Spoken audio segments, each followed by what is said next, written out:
Iraq, the cradle of civilization. The Tigris and Euphrates rivers join to form the Shat al-Arab waterway.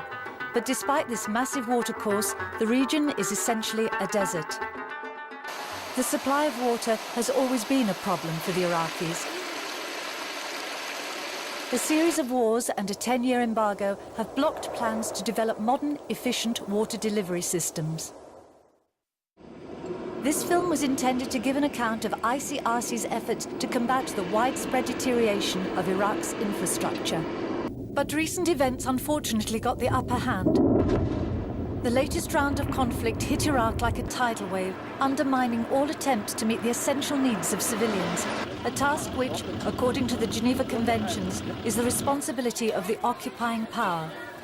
Now, more than ever, water plays a critical role in the resolution of the crisis.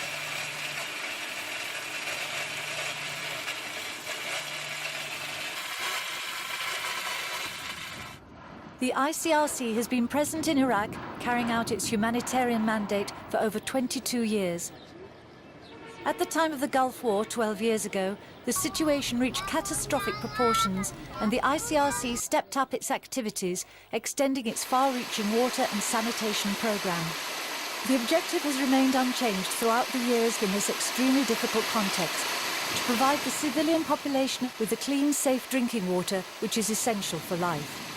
In one conflict after another, major elements of the electrical power network were destroyed, resulting in a drop in capacity in water treatment plants and pumping stations. If there's no electricity, you see how everything is here. Everything depends on electricity.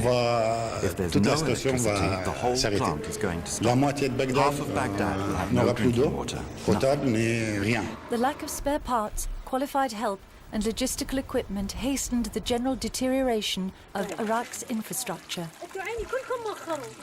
The sewage treatment and disposal system is on the point of collapse and often reaches full capacity. The threat to public health is constant. Waste is regularly discharged untreated into waterways. The long-term consequences for the environment and public health are no less than a time bomb. Most members of the population, already worn down by the direct or indirect effects of 10 years of embargo, also suffer from a shortage of safe drinking water. Recent conflict has only aggravated the situation while completely blocking the supply of humanitarian aid. The ICRC's humanitarian activities over the past 12 years in Iraq developed in several stages. During the 1991 Gulf War, the ICRC focused its efforts on emergency water distribution. Tanker trucks and mobile water purification units succeeded in providing the population with temporary relief. But it was necessary to adapt to the changing situation. From 1991 to 1993, after an embargo was imposed by the UN, the ICRC contributed actively to repair work on water installations by providing desperately needed spare parts. But from 1994 to 1997, in view of the alarming deterioration of the water and sanitation services and the logistical difficulties faced by local officials, the ICRC had to take some of the maintenance and repair work into its own hands. The programme became more complex, involving needs assessment, financial resources and technical know-how.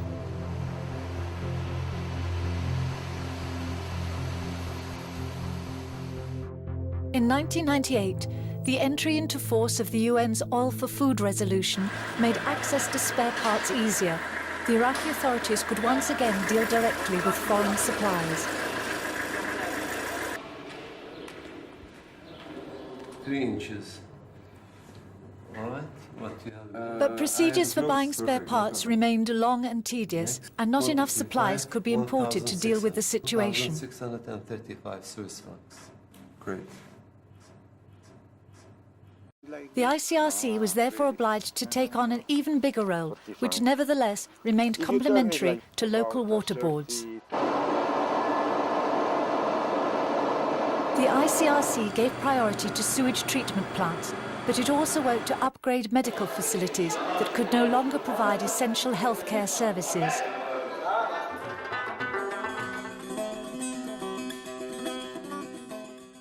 Complementing the easing of restrictions under the UN's Oil for Food resolution, ICRC was able to slow the inevitable deterioration of Iraq's water supply system. But the great majority of Iraqis are still forced to live with chronic shortages of safe drinking water. The existing supply is constantly threatened by waterborne diseases, which the existing healthcare facilities are unable to treat effectively. The situation worsened during the recent war. In March 2003, the ICRC was the only humanitarian organisation to remain in the country throughout the conflict. Thanks to its experience on the ground, sustained relationships with the water boards and credibility, the ICRC remained effective in an extremely hostile environment. It included not only the violence of the fighting, but also destructive looting. Although water treatment facilities suffered little direct harm, damage to the power supply caused major cuts in water supply from the very first hours of the conflict. People had to manage as best they could to get the water they needed.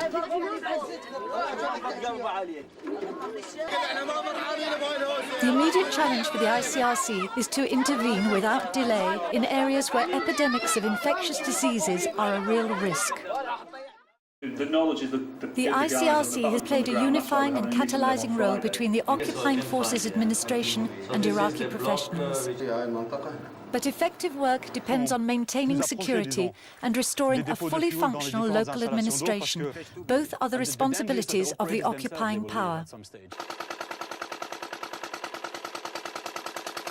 The ICRC's tireless efforts are ensuring that it can play a vital role in the reconstruction of Iraq during the post-war period. But beyond emergency measures, the ICRC's main concern will be to ensure that the supply of clean water can be guaranteed in a long-term and sustainable way through cooperation with Iraqi water and health authorities and companies. Only a vigorous, self-sufficient local economy will bring about a durable improvement in the situation, ensuring quality water and sanitation services for everyone.